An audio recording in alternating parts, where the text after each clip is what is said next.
புற்றுநோய்னு ஒரு டயக்னோசிஸ் வந்த உடனே லைஃப் அவ்வளோதானா? புற்றுநோய் பற்றி நீங்கள் சொன்ன மாதிரி நிறைய பயம் இருக்குது, புரியாமல் பேசுகிறது நிறையவே இருக்குது. ம். அது நம்மளுடைய கல்ச்சரே அந்த மாதிரி இருக்குது. ம். நிறைய ஃபிலிம்ஸ்லலாம் பார்த்தீங்கன்னா ம். அவங்களுக்கு கேன்சர் அப்படின்னு சொன்னால் அவ்வளோதான், ஆமா. முடிஞ்சிடுச்சு, இன்னும் ஒரு 3 மாதம் இல்லை 6 மாதத்தில் இறந்துருவாங்க. இந்த ஒரு ஆட்டிடியூட் வந்து நிறைய வருஷமாக இருக்குது. நிறைய பிக்சர்ஸில் இதை நம்ம பார்த்துருக்கோம். பட் உண்மை என்னென்னா நிறைய மாற்றங்கள் வந்திருக்கு.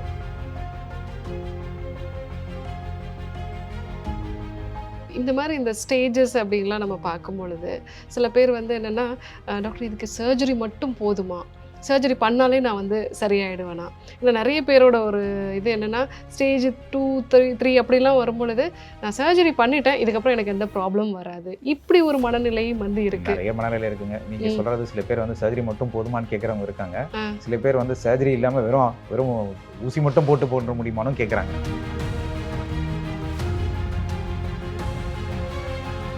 அந்த சி வேர்ட் கேன்சர்னு கூட சொல்ல மாட்டாங்க, சி வேர்ட்னு சொன்னாலே பயம். ஓகே.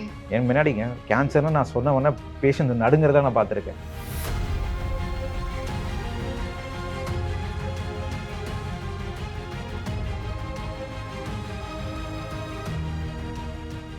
சார் வணக்கம். வணக்கம் மேம். எப்படி இருக்கீங்க சார்? நல்லா இருக்கேன். Okay sir. ஸோ இன்றைக்கி புற்றுநோயை பற்றி நம்ம நிறைய விஷயங்கள் மக்களுக்கு சொல்ல போகிறோம். ஸோ ஒரு புற்றுநோய் அறுவை சிகிச்சை நிபுணராக நம்ம இந்த பாட்காஸ்ட்டு முன்னாடி கூட நிறைய விஷயங்கள் பேசிகிட்டு இருந்தோம். புற்றுநோய் வந்துருச்சு அப்படின்னாலே மக்கள்கிட்ட நிறைய பயமும் இருக்குது, அதே சமயத்தில் அறியாமையும் இருக்குது அப்படிங்கிறத நீங்கள் சொல்லியிருந்தீங்க. ஸோ புற்றுநோய் வந்துருச்சு அப்படின்னாலே இது ஒரு டெத் சென்டென்ஸ் மாதிரி தான் நிறைய பேர் நினைக்கிறாங்க. வாழ்க்கை அவ்வளோதானா? ஏன்னா எனக்கு புற்றுநோய் வந்துருச்சு டாக்டர் அப்படின்னு ஒரு நபர் சொல்லும்போது நம்ம பொறுத்த வரைக்கும் அவங்க சொல்கிறது ஒரு வார்த்தையாக இருக்குது. ஆனால் அவங்கள பொறுத்த வரைக்கும் இதுக்கப்புறம் லைஃப் இப்படியே தான் இருக்குமா, இல்லை நார்மலான லைஃப்பை லீட் பண்ண முடியுமா, எக்கனாமிக்கலாக எப்படி நம்ம சர்வைவ் ஆகும், ஃபேமிலியோட சப்போர்ட் எப்படி இருக்கும், இந்த மாதிரி நிறைய கேள்விகள் இருக்குது. ஸோ புற்றுநோய்னு ஒரு டயக்னோசிஸ் வந்த உடனே லைஃப் அவ்வளோதானா, இல்லை இப்போது மாடர்னா என்னென்ன விஷயங்கள்லாம் இருக்குது, ஸோ புற்றுநோயை எப்படி நம்ம வந்து அணுகணும்? புற்றுநோய் பற்றி நீங்கள் சொன்ன மாதிரி நிறைய பயம் இருக்குது, நிறைய புரியாமல் பேசுகிறது நிறையவே இருக்குது. அது நம்மளுடைய கல்ச்சரே அந்த மாதிரி இருக்குது.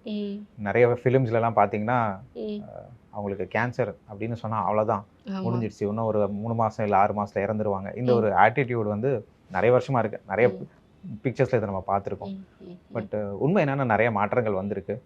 நான் வந்து மெடிக்கல் காலேஜை சேர்ந்து 97, இப்போ வந்து ஆல்மோஸ்ட் 30 இயர்ஸ் ஆக போகுது, 26ல் இருக்கும். நான் அப்போ பார்த்ததுக்கும் இப்போ பார்த்ததுக்குமே நிறைய டிஃப்ரென்ஸ் இருக்குது. ஸோ கேன்சர் வந்து அந்த அளவுக்கு பயப்பட வேண்டியது இல்லை. வைத்தியம் நிறையவே முன்னேறி இருக்கு. ஆரம்ப ஸ்டேஜஸில் கண்டுபிடிக்கிறப்போ குணப்படுத்துறதுக்கான வாய்ப்புகள் ரொம்ப அதிகம். நம்ம கேன்சர் சர்வைவல் ரேட் சொல்கிறோம் இல்லையா, 95%, 98% வரைக்கும் க்யூர் பண்ண முடியாது ஆரம்ப ஸ்டேஜஸில். பட் அன்ஃபார்ச்சுனேட்லி நம்ம கொஞ்சம் லேட் ஸ்டேஜஸில் கண்டுபிடிக்கிறோம் அப்படின்றப்போ தான் வந்து இந்த அளவுக்கு க்யூர் பண்ண முடிய மாட்டேது. பட் ப்ரொபோர்ஷன் மாறிட்டு இருக்கு. நிறைய லேட் கேன்சர்ஸ் இருந்தது முன்னெல்லாம், இப்போ நம்ம நிறையவே ஏர்லி கேன்சர்ஸை பிக்கப் பண்ணுறோம். அதில் வந்து நல்ல ரிசல்ட்ஸ் கொடுக்க முடியாது. நிறைய பேர் வந்து 10 இயர் சர்வைவர்ஸ், 20 இயர் சர்வைவர்ஸ்லாம் இருக்காங்க. அவங்களுக்குலாம் அது வைத்தியம் பண்ணாங்கன்னு அவங்க சொன்னால் தான் தெரியும், இல்லைனா அது வைத்தியம் பண்ணாங்கன்னு கூட தெரியாது. They live a normal life. So எப்படி ஒருத்தர் ஹார்ட் அட்டாக் அப்புறம் நல்லா இருக்காங்களோ அந்த மாதிரி கேன்சர் வைத்தியத்துக்கு அப்புறம் நல்லா இருக்கலாம், ஒன்றும் பிரச்சனை இல்லை. பட் ஆரம்ப நிலையில் கண்டுபிடிக்கணும், அதுதான் முக்கியம். ஸோ மக்கள் பதட்டப்பட வேண்டாம், எவ்வளோ சீக்கிரமாக கண்டுபிடிக்க முடியுமோ கண்டுபிடிச்சு முறையான சிகிச்சை எடுத்துக்கிட்டா அதுக்கப்புறமும் வாழ்க்கையை வாழ முடியும், நல்லாவே வாழலாம். ரொம்ப நல்ல விஷயம் டாக்டர்.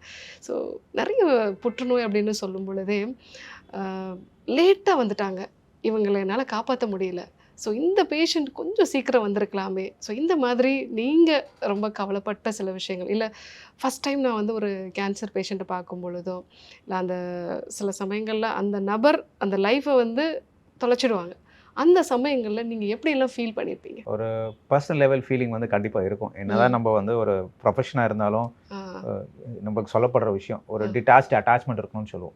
அதாவது பேஷண்ட் கிட்ட அட்டாச்மெண்ட் இருக்கணும், பட் அதை வந்து ரொம்பவும் அட்டாச் ஆகக்கூடாதுன்றது தான் டிட்டாச்ட் அட்டாச்மெண்ட் சொல்லுவோம். பட் ரொம்ப சிரமங்க அது. இந்த மாதிரி ஒரு சின்ன பேஷண்ட் வயசில் பேஷண்ட்டோ, இல்லை ரொம்ப நாள் நம்ம அசோசியேட் ட்ரீட் ஆன பேஷண்ட்டோ, அவங்களுக்கு ஒன்று வரும்போது கண்டிப்பாக ஒரு பர்சனல் லெவலில் ஒரு சின்ன பாதிப்பு இருக்கும். But we get over it. But விஷயம் என்னன்னா, நம்ம நீங்க சொன்ன மாதிரி கொஞ்சம் சீக்கிரமா வந்திருந்தா நல்லாம இருக்குமான்னு நிச்சயமா தோணதான் செய்யறது. அது வந்து நம்ம மக்களுடைய ஒரு மென்டாலிட்டியா இருக்கு. அந்த சி வேர்ட் கேன்சர்னு கூட சொல்ல மாட்டாங்க, சி வேர்ட்னு சொன்னாலே பயம். என் முன்னாடிங்க கேன்சர்னு நான் சொன்ன உடனே பேஷண்ட் நடுங்கிறத நான் பார்த்துருக்கேன். சில பேர்லாம் வந்து இந்த கன்சல்டேஷன்ஸ்லாம் கேட்பாங்க, சரி ரிப்போர்ட் வந்துச்சுன்னு சொல்றாங்க, ஃபோனில் சொல்றீங்களான்னா சொல்ல மாட்டேங்க, நேரில் வாங்க பேசலாம்னு சொல்லுவேன். ஏன்னா அவங்களுடைய மனதளவில் அவங்க எப்படி இருப்பாங்க, அந்த நியூஸ் எப்படி எடுத்துக்கிறாங்க. இது வந்து கேன்சர் பற்றி இல்லை, ஒன்றுமே இல்லைன்னு சொல்கிறது கூட நான் நேரில் வந்து தான் பேசுறது. நிறைய பேர் வந்து நிற்க வச்சு பக்கத்தில் ஒரு 2-3 அட்டெண்டர்ஸ் வந்தாங்கன்னா சில நேரத்தில் நிற்க வச்சு பேசுவாங்க. அது கூட நான் பேச மாட்டேன், ஏன்னா வந்து சொன்னவன மயக்கம் போட்டு விழுந்ததையும் பார்த்துருக்கேன். ஓகே. ஸோ அந்த பயம் வந்து ரொம்ப அதிகமாகவே இருக்குது. பட் நிச்சயமாக வந்து ஆரம்ப நிலையில் வந்தால் எங்களுக்கும் சந்தோஷமாக தான் இருக்கும். டெஃபினட்டாக ரிசல்ட் நல்லா கொடுக்க முடியும், பேஷண்ட்ஸுடைய ரிசல்ட்ஸும் பெட்டராக இருக்கும். ஸோ நீங்கள் இந்த புற்றுநோய் துறையில் எம்பிபிஎஸ் வந்து நார்மலாக எல்லாத்தையும் நம்ம வந்து படிப்போம். ஒரு புற்றுநோய் அறுவை சிகிச்சை நிபுணராக ஆகணும் அப்படிங்கிறது உங்களுக்கு எப்படி தோணுச்சு? அறுவை சிகிச்சை நிபுணர் அப்படிங்கிறப்போ நம்ம காமனாக எல்லாமே வந்து பண்ணக்கூடிய விஷயம். அதில் ஸ்பெசிஃபிக்காக நான் இந்த கேன்சர் ரிலேட்டடான ஒரு சர்ஜரியில் வந்து நிபுணத்துவம் பண்ணணுங்கிறது நினச்சது எப்படி? அது உங்களோட பர்சனல் எக்ஸ்பீரியன்ஸ்னால இருந்ததா, இல்லை நீங்கள் பார்த்த பீப்புளா, இல்லை உங்களோட பேஷனா? ஆக்சுவலாக பர்சனல் எக்ஸ்பீரியன்ஸ்லாம் ஒன்றும் இல்லை. நான் ஃபஸ்ட்டு டைம் வந்து ஒரு ஆப்ரேஷன் தியேட்டருக்கு போனது வந்து நான் செகண்ட் இயர் எம்பிபிஎஸ் படிக்கிறப்போ கிளினிக்கல் சைடில் ஒரு சர்ஜரி பண்ணிட்டு இருந்தாங்க. அப்போ பார்த்தீங்கன்னா அந்த சர்ஜரி பண்ணும்போது ஒரு 10 டாக்டர்ஸ் நாங்கள் ஸ்டூடெண்ட்ஸ் வந்து பார்க்க ட்ரை பண்ணுறோம். ஸோ நான் வந்து அவ்வளோ டால் கூட இல்லையா. ஸோ ஒரு 6.5 feet ஒரு சர்ஜன் ஆப்ரேட் பண்ணுறாரு. அவர் பண்ணுற அந்த சர்ஜரியை பார்க்கறதுக்கு I had to put a stool. அவருக்கு பின்னாடி ஒரு ஸ்டூல் போட்டு மேலே ஏறி நின்று பார்க்கும்போது அவ்வளோ ஒரு பேஷனட்டாக இருந்தது. ஒரு ஃபீல் கிடைக்கும், இந்த இது நமக்கு ரொம்ப பிடிச்சிருக்கு, இதை தான் நம்ம பண்ணணுன்ற ஒரு பேஷன். ஸோ அன்றைக்கி இப்படி பண்ணேன், நான் சர்ஜரி தான் பண்ணுவேன்ட்டு அப்படியே ஜெனரல் சர்ஜரி எடுத்துட்டேன். ஜெனரல் சர்ஜரி எடுத்ததுக்கப்புறம் நான் ப்ராக்டிஸ் பண்ணுறப்போ, அந்த பிஜி பண்ணுறப்போ நான் பார்த்தது வந்து நிறைய சேலஞ்சஸ் இந்த கேன்சர் சர்ஜரியில் இருந்துச்சு. பிரச்சனைகள் நிறைய, பட் அதில் வந்து நல்ல ஆப்பர்ச்சுனிட்டிஸ் இருந்ததை நான் பார்த்தேன். அண்ட் அந்த டைமில் சில ரொம்ப சீனியரான சர்ஜிக்கல் ஆங்காலஜி சிலர் பண்ணுற சர்ஜரிஸ்லாம் பார்த்தேன். அவங்கக்கிட்ட இருந்த அந்த கிளாரிட்டி அண்ட் அவங்க பண்ண அந்த ஆப்ரேஷன்ஸ்லாம் பார்க்குறப்போ ரொம்பவே பிடிச்சிருந்தது. ப்ளஸ் சில ப்ரோக்ராம்ஸ்க்கு ஒர்க் ஷாப்ஸ்க்குலாம் போயிருக்கேன். நான் கடைசியாக நான் எம்சிஹெச் பண்ணது சர்ஜிக்கல் ஆங்காலஜி வந்து அடையார் கேன்சர் இன்ஸ்டியூட்டில். எம்எஸ் பண்ணும்போதே அங்கே போயிருந்தேன் ஒரு ஒர்க் ஷாப்காக. அங்கே பண்ணுற சர்ஜரிஸ் எல்லாம் பார்த்து இம்ப்ரெஸ் ஆகிட்டேன். ஸோ நம்மளும் இந்த மாதிரி ஒரு இடத்துல பண்ணணும்னு நினச்சேன். காட் என் சைடில் இருந்தார், நான் அங்கேயே பண்ணுற மாதிரியும் ஆச்சு. அது பேஷன் தான் மெயின் காரணம் ஆங்காலஜி பர்சியூ பண்ணுறதுக்கு. நிச்சயமாக தெரியும் அதில் வந்து நிறைய இன்னல்களும் கஷ்டங்களும் இருக்கும்ன்ட்டு, பட் அந்த பாத் இஸ் வர்த் இட். நிச்சயமாகவே நிறைய பேருடைய லைஃப்பில் வந்து டச் பண்ணியிருக்கோன்னு நினைக்கும் போது சந்தோஷமாக தான் இருக்குது. கண்டிப்பாக டாக்டர். ஏன்னா நீங்களே நிறைய சமயங்களில் சொல்லியிருக்கீங்க, நிறைய சர்ஜரியில் காம்ப்ளிகேஷன் வருதுன்னா அது வந்து புற்றுநோடையும் தொடர்புடையதாக இருக்கும் அப்படின்னு சொல்லிட்டு. ஸோ அந்த இடத்துல நீங்கள் வந்து ஒர்க் பண்ணும் பொழுது இன்னும் பெட்டரான ஒரு சர்ஜிக்கல் எக்ஸ்பீரியன்ஸை கொடுக்க முடியும் அப்படிங்கிறது உங்களோட தாட்டாக இருந்ததுன்னு சொன்னீங்க.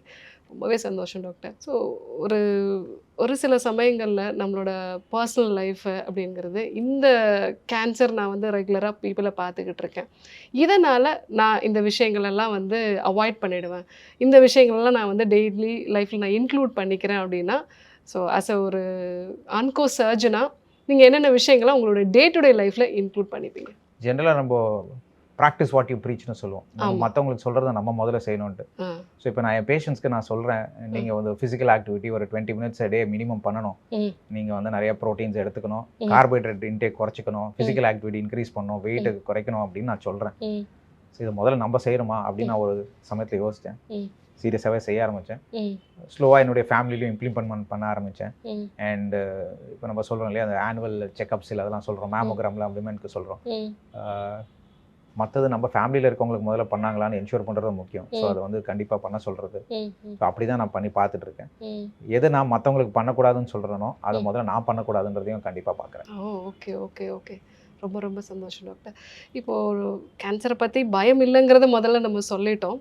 அதே மாதிரி இந்த கேன்சர் ஃபீல்டுக்குள்ளே நீங்கள் எப்படி வந்தீங்க அப்படிங்கிற விஷயமும் நிறையா நம்ம வந்து பார்த்துட்டோம். கேன்சர் எப்படி டெவலப் ஆகுது டாக்டர்? சடனாக ஒரு நாள் சொல்கிறாங்க கேன்சர் வந்துருச்சு அப்படின்னு சொல்கிறாங்க, சிலர் சொல்கிறாங்க முன்னாடியே சிம்டம்ஸ் இருந்தது நம்ம கவனிக்காமல் விட்டுட்டோம் அப்படின்னு சொல்கிறாங்க. கேன்சர்னால் என்ன, இது எப்படி டெவலப் ஆகுது? கேன்சர் அது தமிழில் நம்ம புற்றுநோய்னு சொல்கிறது வந்து ஒரு அப்நார்மல் க்ரோத். ஒரு எக்ஸாம்பிள் சொல்லணும்னா ஒரு ஃபேக்ட்ரி எடுத்துப்போமே. ஒரு ஃபேக்ட்ரியில் 100 பேர் ஒர்க் பண்ணுறாங்க. ஒரு 2 பேர் அதில் வந்து அப்நார்மலாக இருக்காங்க. அவங்க என்ன பண்ணுவாங்க, ஒர்க்குக்கு வருவாங்க, வேலையை செய்ய மாட்டாங்க, மற்ற நார்மலாக ஒர்க் பண்ணுறவங்கள டிஸ்டர்ப் பண்ணுவாங்க. அவங்க கிடைக்க வேண்டிய எக்ஸ்ட்ரா சம்பளம் இல்லை கிடைக்க வேண்டிய ஊக்கத்தொகை அவங்களுக்கும் போகிறது. அவங்களுடைய இருக்கிறதுனால மற்றவங்களுடைய பர்ஃபார்மன்ஸும் குறையிறது. ஸோ எக்ஸாக்டாக கேன்சர் செல் அப்படி தான். நம்ம பாடியில் இருக்கிற நியூட்ரிஷன் எடுத்துக்கும், நார்மல் பர்பஸை சர்வ் பண்ணாது, பக்கத்தில் இருக்க நார்மல் செல்ஸை எஃபெக்ட் பண்ணும். அது கண்ட்ரோல்டாக இருக்கிறப்போ அந்த இடத்துல மட்டும் இருக்குது. அது அங்கேருந்து பரவும் போது இன்னும் டிஸ்டன்ஸ் ஸ்ப்ரெட் மெட்டாஸ்டாசிஸ்ன்னு சொல்கிறோம். அது பரவுறப்போ வேற ஒரு இடத்துல போயும் இதே பிரச்சனையை கொடுக்குறது. இந்த பேர்டன் ரொம்ப அதிகமாகிறப்போ அந்த ஃபேக்ட்ரி வேலை செய்ய முடியாமல் போயிடும். 100 பேர் வேலை செய்ய வேண்டிய இடத்துல 98 பேர் வேலை செஞ்சால் மேனேஜ் பண்ணலாம். அதில் வந்து 10 பேர் தான் வேலை செய்கிறாங்கன்னா ஃபேக்ட்ரி கவுந்துரும் இல்லையா? ஸோ எக்ஸாக்டாக இப்படி தான் நடக்குது கேன்சர்ல. ஸோ இது வந்து ஒரு uncontrolled growth and it is harmful. அப்படி இருக்கிறப்போ தான் இது வந்து பிரச்சனையாக இருக்குது. இப்போ நிறைய கேன்சர்ஸ் அப்படிங்கிறது ஒரு லாஸ்ட் ஸ்டேஜில் தான் வர்றாங்க அப்படின்னு சொல்கிறாங்க. ஆரம்ப கட்டத்தில் இந்தந்த அறிகுறிகள்லாம் இருந்தது அப்படின்னா நீங்கள் உடனடியாக போய் செக் பண்ணிக்கோங்க அப்படின்னா என்னென்ன அறிகுறிகள் பார்க்கலாம்? கண்டிப்பாக ஆரம்ப அறிகுறிகள் இருக்குது, பிரச்சனை இருக்குன்னா நிச்சயமாக ஒரு மருத்துவர் அணுகணும். ரொம்ப காமனாக நம்ம பார்க்குறது வந்து இப்போது பெண்கள் எடுத்தோம்னா மார்பகத்தில் ஒரு கட்டியோ இல்லை வந்து அப்நார்மல் டிஸ்சார்ஜ், ரத்தம் வரதோ, ஒரு வாட்டரி டிஸ்சார்ஜ் இருக்குது, இந்த மாதிரிலாம் இருக்குன்னு கண்டிப்பாக பார்க்கணும். ஒரு வாயில் ஒரு ஸ்மோக் பண்ணுறவங்க ஒரு வாயில் ஆறாத புண்ணு இருக்குது, இல்லை வந்து வலி இருந்துகிட்டே இருக்குது அப்படின்னா வந்து கண்டிப்பாக அதுவும் கேன்சர் இல்லையான்னு பார்க்கணும். ரொம்ப காமனாக மக்களுக்கு இருக்கிற ஒரு பர்செப்ஷன் என்னென்னா, இந்த கட்டி இருக்கு ஆனால் இதில் வலி இல்லை, அதனால நான் வரல அப்படின்றாங்க. இன்ஃபேக்ட் பார்த்தீங்கன்னா வலி இல்லாத தான் ஆரம்ப நிலையில் இருக்கும். வலி வர வரைக்கும் வெயிட் பண்ணோன்னா அது ரொம்பவே அட்வான்ஸ்ட் ஆகிடுது. ஸோ ஆரம்ப நிலையில் வலி இருக்காது, கட்டி மட்டும் இருக்கும். அப்போ தான் வந்து ரொம்ப ரொம்ப முக்கியம் இதை பார்க்குறது. நெக்ஸ்ட்டு வந்து weight loss.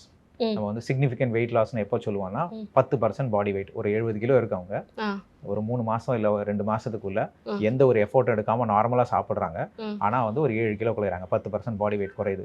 Very very significant. அது கேன்சராக இருக்க வாய்ப்பு இருக்கலாம். ஸோ அந்த மாதிரி இருந்தாலும் பார்க்கணும். லேடிஸ்க்கு இந்த மெனோபாஸ்க்கு அப்புறம் ப்ளீடிங் வர்றதோ இல்லை டிஸ்சார்ஜ் இருக்கிறது இந்த மாதிரி இருந்தாலும் கண்டிப்பாக பார்க்கணும். நெக்ஸ்ட்டு வந்து ஜென்ரலாக நம்ம சொல்கிறது வந்து ஒரு 6 வாரம் வரைக்கும் இருமல் சரியாகலை, குரல் மாற்றம் இருக்குது அப்படின்னா நம்ம டிபியாக இருக்குமா பார்ப்போம்னு முன்ன சொல்லுவோம். பட் டிபி மட்டும் இல்லைங்க, அது கேன்சராகவும் இருக்கலாம். கேன்சர் லங்காவோ இல்லை வோக்கல் கார்டில் ஒரு இருந்தாலும் இந்த மாதிரி வரலாம். ஸோ அதுவும் பார்க்கணும். மச்சம் இருக்கும். மச்சம் வந்து எல்லாருக்குமே இருக்கிறது.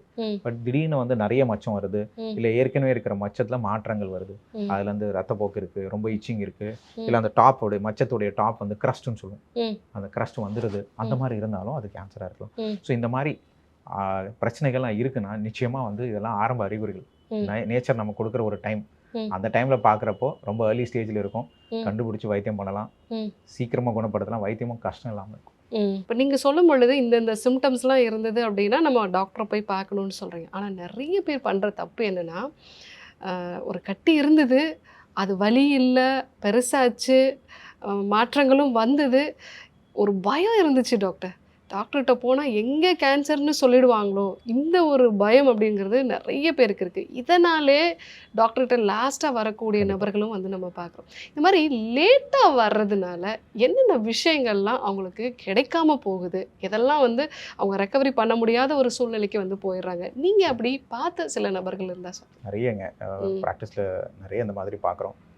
நீங்கள் சொன்ன மாதிரி ஏர்லியாக வராமல்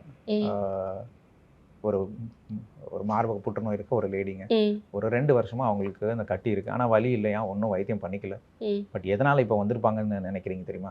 ஏன்னா ஏதாவது கட்டி பெருசாக இல்லைங்க, அவங்களால நடக்க முடியாமல் போயிடுச்சு.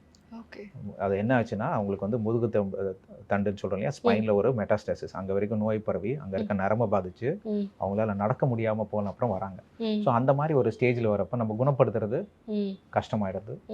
சில நேரத்தில் வந்து குணப்படுத்தவே முடியாமல் போயிடுது. ஃபார்ச்சுனேட்லி அவங்களுக்கு வந்து ஒரு சின்ன சர்ஜரி பண்ணுற மாதிரி இருந்தது. அது பண்ணதுக்கப்புறம் அவங்க அட்லீஸ்ட் நடக்கிற அளவுக்கு இருந்தாங்க. பட் ஆனால் இப்போ அவங்க வைத்தியம் வந்து நிறையவே கஷ்டமாயிடுச்சு. கீமோதெரப்பி 3 வாரத்துக்கு ஒரு வாட்டின்னு கீமோதெரப்பி போட வேண்டியிருக்கு, சில டார்கெட்டட் மெடிசன்ஸும் கொடுக்க வேண்டியிருக்கு.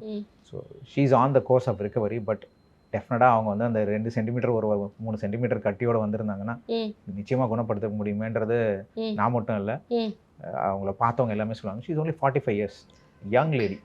ரொம்பவே கஷ்டமாக இருந்தது. பட் அப்படி தான் இருக்காங்க, என்ன பண்ணுறது. வருமுன் பார்ப்போன்னு இருக்கிறதுல வந்த பின் பார்ப்போம் தான் இருக்காங்க. ஆமாம், ஏன்னா இன்றைக்கு காலகட்டத்தில் மார்பக புற்றுநோய் ஆரம்ப கட்டத்திலே வந்து கண்டுபிடிச்சோம். நீங்கள் சொன்னீங்க சைஸ் 0, ஸ்டேஜ் 0ன்னு சொல்கிறாங்க. ஓகே, இது வந்து ஜென்ரலாக வந்து கேன்சருக்கு 4 ஸ்டேஜ் சொல்கிறோம். ஸ்டேஜ் 1, 2, 3, 4ன்னு சொல்கிறோம். இந்த ஸ்டேஜ் 4ன்றது தான் அட்வான்ஸ் ஸ்டேஜ். வேறு நிறைய இடத்துக்கு பரவி இருக்குது. அதில் வந்து வைத்தியம் பண்ணி கண்ட்ரோல் பண்ணுற மாதிரி இருக்கும், சில சமயத்தில் குணப்படுத்த முடியாமல் போகிறது. ஸ்டேஜ் 0ன்றது என்னென்னா பரவாமல் இருக்கிற கேன்சர்ஸ், நான் இன்வேசிவ் கேன்சர்ஸ்ன்னு சொல்லுவோம்.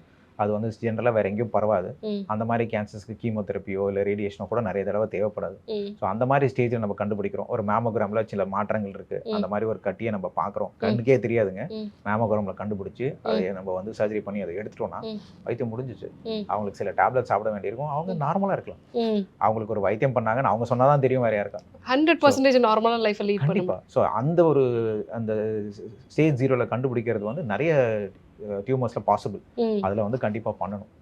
அதுக்கு தான் இந்த ப்ரிவென்டிவ் ஹெல்த் செக்அப்ஸோ இல்லை ஸ்க்ரீனிங் ஃபார் கேன்சரோ கண்டிப்பாக யூஸ்ஃபுல்லாக இருக்கும். இப்போது இந்த மாதிரி இந்த ஸ்டேஜஸ் அப்படின்லாம் நம்ம பார்க்கும் பொழுது சில பேர் வந்து என்னென்னா, டாக்டர் இதுக்கு சர்ஜரி மட்டும் போதுமா, சர்ஜரி பண்ணாலே நான் வந்து சரியாயிடுவேனா, இல்லை நிறைய பேரோட ஒரு இது என்னென்னா ஸ்டேஜ் 2, 3 அப்படிலாம் வரும்பொழுது நான் சர்ஜரி பண்ணிட்டேன், இதுக்கப்புறம் எனக்கு எந்த ப்ராப்ளம் வராது, இப்படி ஒரு மனநிலையும் வந்து இருக்குது. நிறைய மனநிலை இருக்குங்க. நீங்கள் சொல்கிறது சில பேர் வந்து சர்ஜரி மட்டும் போதுமான்னு கேட்குறவங்க இருக்காங்க. சில பேர் வந்து சர்ஜரி இல்லாமல் வெறும் ஊசி மட்டும் போட்டு முடியுமானும் கேட்குறாங்க. என்னன்னா இது ஆரம்ப ஸ்டேஜில் இருக்கிறப்போ சில கேன்சர்ஸ்க்கு வந்து வெறும் சர்ஜரி மட்டுமே குணப்படுத்தக்கூடியதாக இருக்குது. வேறு வைத்தியமே தேவைப்படாமல் நான் சொன்னாலே அந்த மாதிரி பண்ண முடியும். பட் நிறைய டைமில் வந்து செகண்ட் ஸ்டேஜோ இல்லை தேர்ட் ஸ்டேஜோ போயிடுச்சுன்னா இது ஒவ்வொரு கட்டிக்கும் அதோடைய வீரியத்தன்மை ஸ்பெஷல் டைப்ஸ்லாம் இருக்குங்க, அதுக்கேற்ற மாதிரி மாறும். நான் சொல்கிறது ஒரு ஜென்ரல் ரூல். ஜென்ரலாக செகண்ட் ஸ்டேஜோ தேர்ட் ஸ்டேஜோ வந்தால் கண்டிப்பாக மல்டி மொடாலிட்டி ட்ரீட்மெண்ட் தேவைப்படும். சர்ஜரி மட்டும் பத்தாது, ரேடியேஷனோ இல்லை கீமோதெரப்பியோ தேவைப்படலாம். ஸோ அப்படி கம்பைன் பண்ணுறப்போ ஆப்வியஸ்லி கொஞ்சம் கடினமான ட்ரீட்மெண்ட்டாக இருக்கும், டைம் கன்சூமிங்காக இருக்கும். அப்போ தான் உங்களுக்கு வந்து அவங்களை க்யூர் பண்ணுறதுக்கு நோய் திருப்பி வராமல் இருக்க ரிக்கரன்ஸ்னு சொல்கிறோம் இல்லையா, ரிக்கரன்ஸும் வராமல் நம்ம பார்த்துக்க முடியும். ஸோ சர்ஜரி தேவைப்படுற கட்டிக்கு பண்ணி தான் ஆகணும். கசப்பான மருந்து சில நேரத்தில் கொடுத்து தான் ஆகணும். இப்போ நோயாளிகளை பொறுத்த வரைக்கும் கேன்சர் வந்துருச்சு, ஒரு சர்ஜரி பண்ணிட்டேன், கீமோ பண்ணிட்டேன், இந்த மாதிரி நிலைகளில் அவங்களுடைய மனநிலை எப்படி வச்சுக்கணும்? ஒரு நீங்கள் சொன்ன மாதிரி நீங்கள் ஆல்ரெடி சொன்னீங்க, நான் நேராக பார்த்து தான் அவங்கள வந்து சொல்லுவேன், அதுவும் உட்கார வச்சு தான் நான் அவங்கள சொல்லுவேன், எதுவுமே இல்லைன்னா கூட நேராக பார்த்து தான் சொல்லுவேன். ஏன்னா அவங்க எந்த மாதிரி ரியாக்ட் பண்ணுறாங்க, எந்த மனநிலையில் இருக்காங்கங்கிறத புரிஞ்சுக்க முடியுங்கிற ஒரு ஆஸ்பெக்டில் தான் நீங்கள் சொல்லியிருக்கீங்க. இதே போல் அந்த ட்ரீட்மெண்ட் போகக்கூடிய சமயம், ஒரு சர்ஜரி இருக்குது, அதுக்கப்புறம் சில ரேடியேஷன் தெரப்பியோ இல்லை கீமோதெரப்பியோ இருக்குது, இந்த டைமில் அவங்கள எப்படி பார்த்துக்கணும்? கண்டிப்பாக அந்த ட்ரீட்மெண்ட் வந்து ஒரு ஒன் சிட்டிங் இல்லை. பார்த்தீங்கன்னா ஒரு கேன்சர் பேஷண்ட் அவங்க வைத்தியம் முடிக்கிறதுக்குள்ளேயே நிறைய தடவை வந்து டாக்டரை மீட் பண்ணுற ஒரு ஆப்பர்ச்சுனிட்டிஸ் வரும். நிறைய தடவை ஃபஸ்ட்டு கன்சல்டேஷனில் எல்லா டவுட்ஸையும் அவங்க ஓப்பன் அப் பண்ணி கேட்க கூட மாட்டாங்க. சில டைமில் பேஷண்ட்ஸ் நம்ம வந்து ஐ கான்டாக்டே பார்க்க மாட்டாங்க, இப்படியே தான் இருப்பாங்க, உங்களை பார்த்து கூட பேச மாட்டாங்க, நீங்கள் சொல்கிறத கவனிப்பாங்கன்னு தெரியும். பட் அந்த கான்ஃபிடன்ஸ் வந்து அந்த ஒரு ஐ கான்டாக்ட் எஸ்டாப்ளிஷ் பண்ணி அவங்க பேச ஆரம்பிக்கும் போது அவங்க சந்தேகத்தெல்லாம் கேட்பாங்க. ஸோ ட்ரீட்மெண்ட் சில நேரத்தில் எல்லாமே ஸ்மூத்தாக போகும்னு சொல்ல முடியாது இல்லையா. ஸோ கீமோதெரப்பி போடுறோம், அவங்களுக்கு ஹேர் லாஸ் வரலாம், டயர்டாவாங்க, வெயிட் லாஸ் ஆகும், அண்ட் தென் டயர்டாக இருக்கவங்க அவங்களுடைய வேலையை செய்ய முடியாமல் போகலாம். இந்த மாதிரி நேரத்தில் டிப்ரெஷன் வர்றது கொஞ்சம் காமன் தான். ஸோ அந்த மாதிரி நேரத்தில் இதுவும் கடந்து போகணும்னு அவங்கள புரிஞ்சு வைக்கணும். இது வந்து சின்ன டிஃபிகல்ட் ஃபேஸ் தான், இந்த கீமோதெரப்பி போடுறது சிரமமான விஷயம்தான். பட் இந்த மாதிரி நிறைய பேர் இருக்காங்க, இந்த மாதிரி வைத்தியம் பண்ணதுக்கப்புறம் நல்லா இருக்காங்க, வேணா அவங்கள பார்க்கணுமா முடியும் அப்படின்னு சொல்லி சப்போர்ட் குரூப்ஸ்லாம் இருக்குது. இந்த மாதிரி வைத்தியம் பண்ணி நல்லா இருக்க பேஷண்ட்ஸ் எல்லாம் வந்து நாம் சொல்கிறத விட அந்த மாதிரி ஒரு லேடி ட்ரீட் பண்ண இன்னொரு லேடி சொல்லும் போது அவங்களுக்கு நல்லாவே புரிஞ்சுப்பாங்க. அதுவே நம்ம ஏற்பாடு பண்ணுறோம்.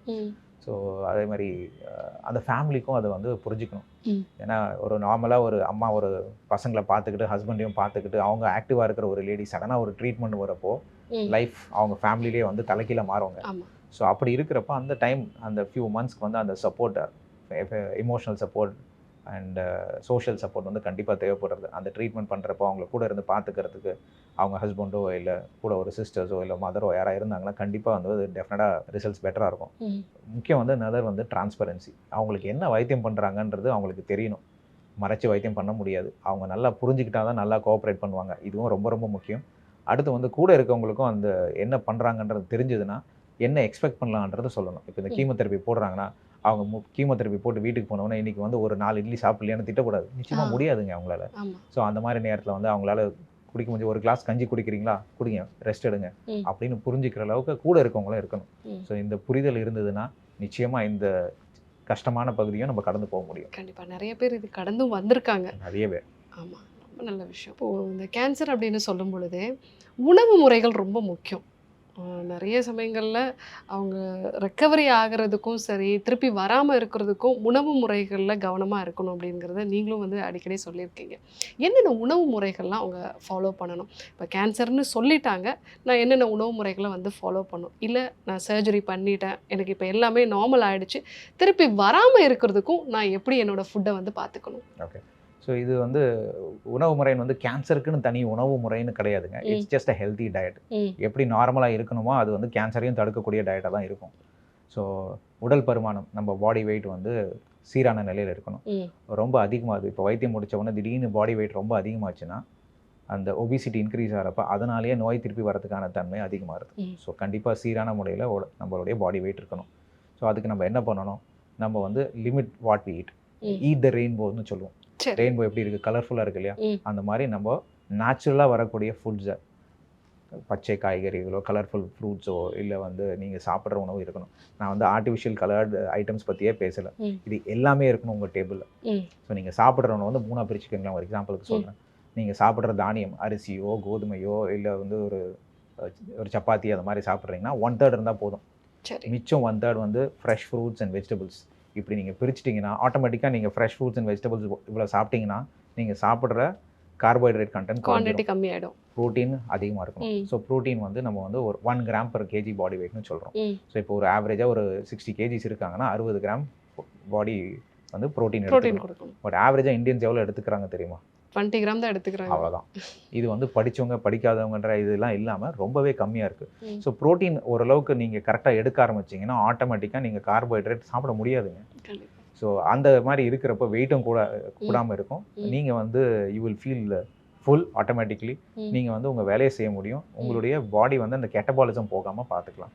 இந்த கீமோதெரப்பிலாம் முடிஞ்சு அவங்க திருப்பி பாடி பில்டப் ஆகி நார்மல் ஆகிறதுக்கு டைம் வேணும். இது வந்து நார்மலாகவே வந்து அந்த protein requirement 1 gram per kg body weight சொல்கிறோம். இந்த மாதிரி ரிகவரி ஃபேஸில் சில பேருக்கு 1.25 1.5 வரைக்கும் போகலாம். ஸோ அந்த மாதிரி டைமில் வந்து எப்படி சாப்பிடணும்னு நம்ம சொல்கிறோம். இப்போ நான்வெஜ் எடுத்துக்கலாமான்னு ஜென்ரலாக எல்லாருமே ஒரு கேட்குற கேள்வி. நான்வெஜ் சாப்பிடக்கூடாதுன்னு எந்த ஆங்காலஜிஸ்ட்டோ எந்த டாக்டரும் சொல்ல மாட்டாங்க. லிமிட்டேஷன், எந்த அளவுக்கு சாப்பிடணும் அந்த அளவுக்கு சாப்பிடலாம். இப்போ நம்ம ரெட் மீட்னு சொல்கிறோம் இல்லையா, மட்டனோ இல்லை போர்க்கோ பீஃபோ எல்லாம் சாப்பிட்றாங்க. அது எல்லாமே லிமிட் பண்ணுறது முக்கியம். ஸோ ஒன்ஸ் அ மந்த் சாப்பிட்றீங்க, லிமிட்டட் குவான்டிட்டி சாப்பிட்றீங்க, பிரச்சனை இல்லை. லீன் மீட் சாப்பிட சொல்லுவோம். லீன் மீட்னு நம்ம சொல்கிறது வந்து ஒரு சிக்கனாவோ இல்லை ஒரு ஃபிஷ்ஷாவோ இல்லை ப்ரோட்டீன்ஸ் எடுத்துக்கிற எக்ஸாவோ அது ப்ரான்ஸ் அந்த மாதிரி எடுத்துக்கிறது பெட்டர். வேறு அவங்களுக்கு வந்து இந்த ப்ரோட்டீன்ஸும் கிடைக்கிறது, அதில் வந்து ரெட் மீட் இல்லாமல் இருக்கிறது. ஸோ இந்த மாதிரி எடுத்துக்க சொல்கிறோம். ஃபைபர் நிறைய எடுத்துக்க சொல்கிறோம். ஸோ கீமோதெரப்பி போடுறப்போ சில கண்டிஷன்ஸ் இருக்குது. பிகாஸ் அவங்க வந்து பாடி அப்போ இம்யூனிட்டி ரொம்ப கம்மியாக இருக்கும். அப்போ வந்து நம்ம இந்த அன்குக்டு சாலடோ இல்லை ஃப்ரெஷ் ஃப்ரூட்ஸோ நம்ம லிமிட் பண்ணுவோம். ஏன்னா ஈஸியாகவே அவங்களுக்கு இன்ஃபெக்ஷன் வர வாய்ப்பு உண்டு. ஒன்ஸ் அந்த வைத்தியம் முடிஞ்ச அப்புறம் ஹெல்த்தியாக இந்த மாதிரி எல்லாமே சாப்பிட சொல்லுவோம். இப்படி சாப்பிட்றப்போ நம்ம வெயிட்டும் கம்மியாக இருக்கும், நம்ம ஹெல்த்தியாகவும் இருப்போம். And it will reflect on the results also. நம்ம பாடி வெயிட்லாம் அதிகமாகலை அப்படின்னா நம்மளுக்கு நோய் திருப்பி வரதுக்கான வாய்ப்புகள் கூட கம்மியாக இருக்கும். நோய் நாடி நோய் முதல் நாடி அது தணிக்கும் வாய்நாடி வாய்ப்பச் செயல் இறைவழி மருத்துவம் அதுவே எங்கள் மகத்துவம். இறைவழி மருத்துவம் அதுவே எங்கள் மகத்துவம். அழகு தரும் மூலிகைகள், ஆரோக்கியம் தரும் மருத்துவர்கள்.